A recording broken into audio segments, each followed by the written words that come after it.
Aleluia. Irmãos, vamos falar um pouquinho sobre Levíticos 10. Nadab e Abiú morrem diante do Senhor. Fala sobre o fogo estranho. Arão tomou por mulher a Eliseba, e ela lhe deu a Nadab, Abiú, Eleazar e Itamar, 4 filhos. Quando Moisés subiu ao monte para falar com Deus, ele levou a Arão, seus filhos, e mais 70 dos anciões de Israel, e falou para eles a adorarem de longe, pois Moisés subiria ao cume do monte sozinho, e Deus prepara Arão para o sacerdócio. Levítico 9. Ao 8º dia, Moisés chamou Arão e seus filhos e os anciões em Israel, e é neste momento que Arão inicia, irmãos, o seu ministério. E Arão e Moisés oferecem ao Senhor suas ofertas e sacrifícios diante do povo.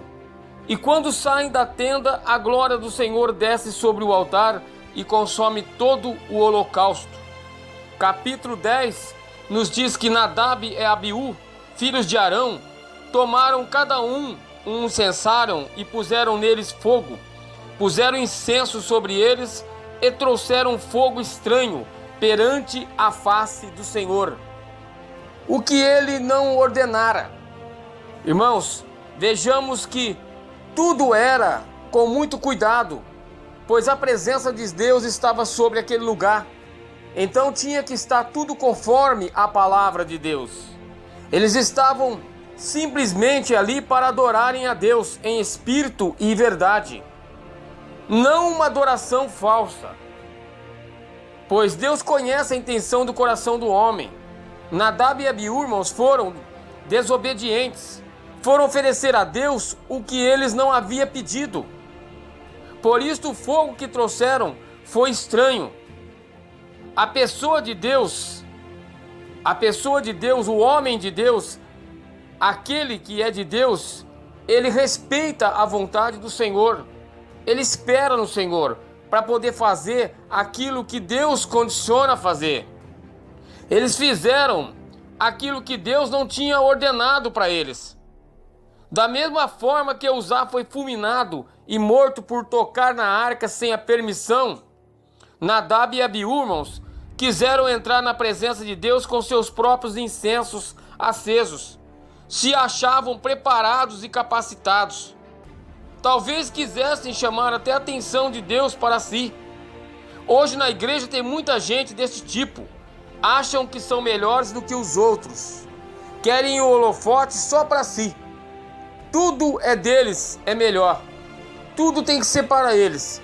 Cantam melhor, pregam melhor, não dá oportunidade para ninguém. Só eles que fazem o culto. E Deus só fala com eles. Não permitem que ninguém mais, com mais unção do que eles, subam em seu púlpito. A igreja é deles e não de Deus. Eu abro o culto, eu prego e eu fecho o culto. Eu abro o culto a hora que eu quiser e eu termino quando quiser. Esquecem de 1 Coríntios, aonde a palavra nos fala que tem que ter um espírito de decência na hora de cumprir aquilo que Deus tem para nós. Não tem decência e nem honra com o Espírito de Deus. Se acham acima do Espírito Santo. O Espírito Santo é sujeito ao profeta. Então não precisa de regras, não precisa de horários, e muito pouco de ordem em meu culto, pois a igreja é minha. Então, em um ato de rebeldia diante de Deus, esses homens foram mortos pelo próprio fogo que saiu diante do Senhor. Alguns estudiosos da Bíblia, irmãos, dizem que eles estavam bêbados. Não se sentem comprovado a esta palavra. O certo é que esqueceram o temor de Deus e seus mandamentos. Quantos têm esquecido do Senhor? Têm esquecido do temor do Senhor? Têm esquecido que o nosso Deus é um Deus de justiça? Irmão, mas o que seria este fogo estranho? No próprio capítulo 9, versículo 24, nos diz que eles acenderam o seu incensário não com o fogo do altar, mas sim em outro lugar. O incensário tinha que ser aceso, irmãos, com o próprio fogo do altar, para oferecer o sacrifício. Portanto, para que fazer o que Deus não mandou? Você tem feito aquilo que Deus manda? Você tem ouvido a palavra e você tem cumprido a palavra a risco? Quando você se senta no banco da tua igreja e ouve Deus falando com você, porque você quer que Deus fala com você. E quando Deus fala, você tem cumprido aquilo que Deus tem mandado? Ou você tem feito aquilo que você quer, da maneira que você quer, da tua escolha? De que maneira você conhece a Deus? Tem obedecido a sua palavra? O teu culto a Deus tem ele como sublime, como centro de tudo? A palavra do altar vem direto do céu através do Espírito Santo, irmãos. E como você tem tratado os seus membros, seus obreiros, seus levitas, seus amigos? Tem agido diante de Deus com mansidão e humildade? A fidelidade e adoração a Deus tem sido a tua meta?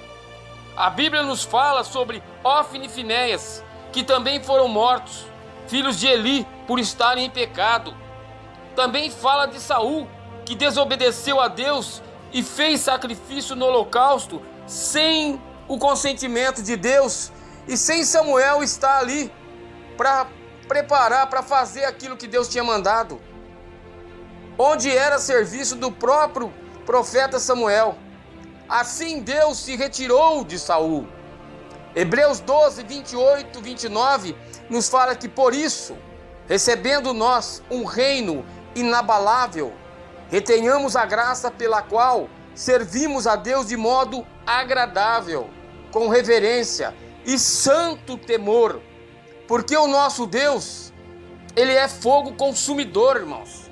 Nadab e Abiú foram mortos por não respeitar a Deus, por não respeitar a vontade do Senhor, esquecendo que Deus, ele é rico em misericórdia, mas a sua justiça, ela prevalece para sempre. Aleluias.